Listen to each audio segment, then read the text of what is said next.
povo. Saúde. A gente fala de saúde no oferecimento de Saúde Center, o centro médico do shopping. Toda terça-feira a gente tem um papo especial aqui no nosso programa a respeito da saúde, né? De fato, de você estar buscando o autocuidado, além das especialidades que a Saúde Center oferece pra gente. E a fonoaudiologia, né, uma área da saúde que estuda a comunicação e a linguagem. É capaz, através do profissional fonoaudiólogo, de diagnosticar e tratar problemas como surdez, gagueira, dicção incorreta e outras alterações que dificultam a correta comunicação. E a gente sabe que a comunicação é um fator fundamental nos dias de hoje, né, para a gente viver em sociedade. A gente fala aqui todos os dias dos serviços da Saúde Center, que também conta com a fonoaudiologia, a partir da realização de exames e avaliações na área de audiometria clínica e ocupacional, avaliação do processamento auditivo central, teste da orelhinha, teste da linguinha e avaliação com acompanhamento do aparelho auditivo, além da terapia, atendendo linguagem, motricidade oral, disfagia e também fala. Se eu falei alguma coisa errada aqui, me perdoe, viu, doutora? A senhora pode me corrigir. E a gente está recebendo em nossos estúdios a doutora Eliana Pires, que é fonoaudióloga da Saúde Center, que vai explicar um pouco para a gente sobre cada uma dessas atividades. Doutora, muito bom tê-la aqui conosco. Quero agradecer a disponibilidade de falar com a gente, agradecer a toda a turma da Saúde Center, que sempre envia esses profissionais qualificados para falar com a gente também sobre as mais diversas áreas da saúde. E eu queria falar justamente quais são as demandas mais comuns, né, para um profissional da fonoaudiologia, né? Quais são as demandas mais comuns que chegam até vocês? Doutora Eliana Pires, muito bom tê-la aqui conosco. Uma ótima tarde para a senhora. Boa tarde, Fernando. É um prazer também estar aqui falando em nome da Saúde Center. Fico muito feliz em poder esclarecer um pouco mais sobre a fonoaudiologia, que é uma área que eu já atuo há 14 anos, né? Eu me dedico a isso há 18 anos, então faz parte da minha vida com a profundidade. E assim, lá na Saúde Center, a gente faz o trabalho fonoaudiológico junto com a colega Luciane Fleming e a Ana Gilza Soares, onde a Ana é a responsável pela parte de terapia, né? E eu e a Luciane ficamos mais com as partes dos exames, né? Então a fonoaudiologia, como você falou muito bem, é uma área da saúde e dentro disso nós trabalhamos em diversas frentes, tá? Então assim, a frente que eu estou lá é a frente da audição, né? Então a gente faz avaliação auditiva desde bebês até a idade, os idosos, né? Então os bebês, a gente trabalha com os RNs, com o teste da orelhinha, né? E com os mais idosos, na verdade, com toda a população com audiometria, né? Tendo indicação, tendo demanda, nós estamos cobrindo, vendo se as pessoas têm problemas auditivos, podendo quantificar quanto a pessoa consegue ouvir, né? E normatizando a vida desse indivíduo com a Luciane, com a parte do aparelho auditivo, fazendo avaliação e acompanhamento.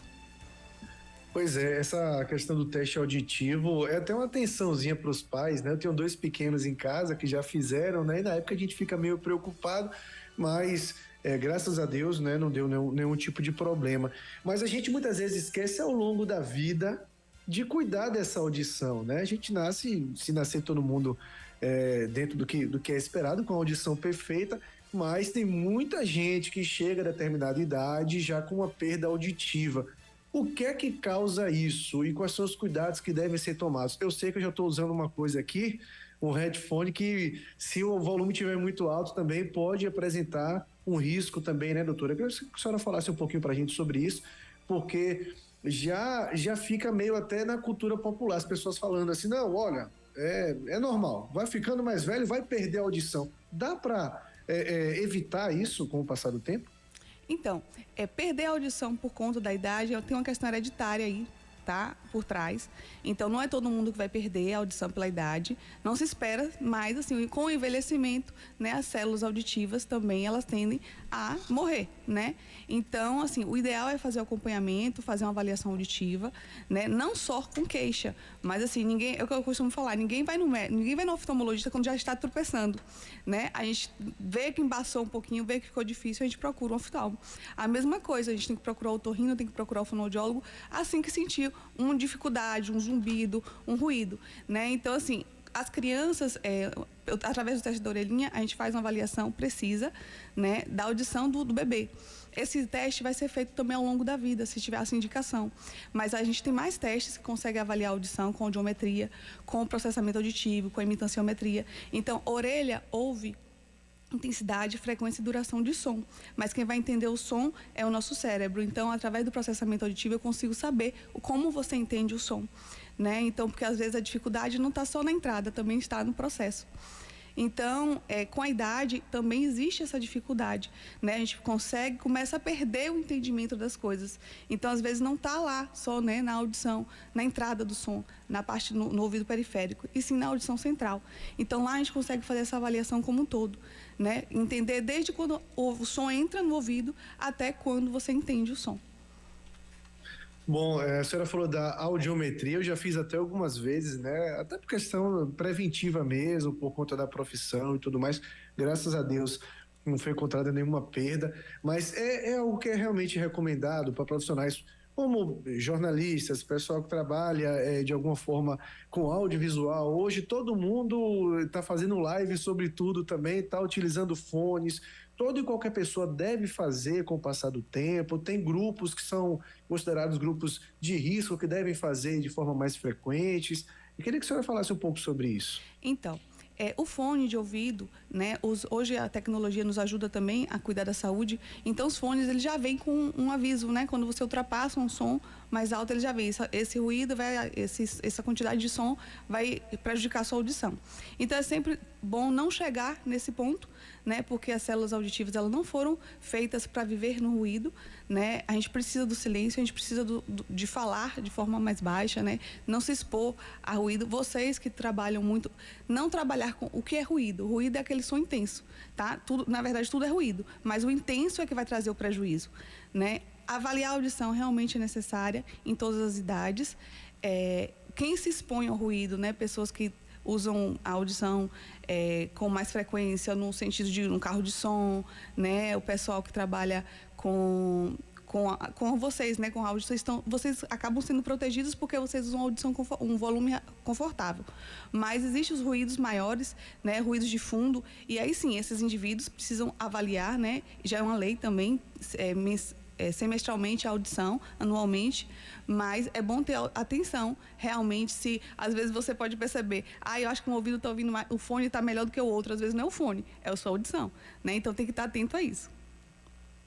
Pois é, e uma vez diagnosticado um problema, como é que é feito esse tratamento? A senhora falou aí questão de aparelhos auditivos e tudo mais. O quanto que a tecnologia avançou nesse sentido, a ciência junto com ela, né? Obviamente, a tecnologia em favor da ciência, e o quanto que a gente consegue reverter esses quadros, doutora?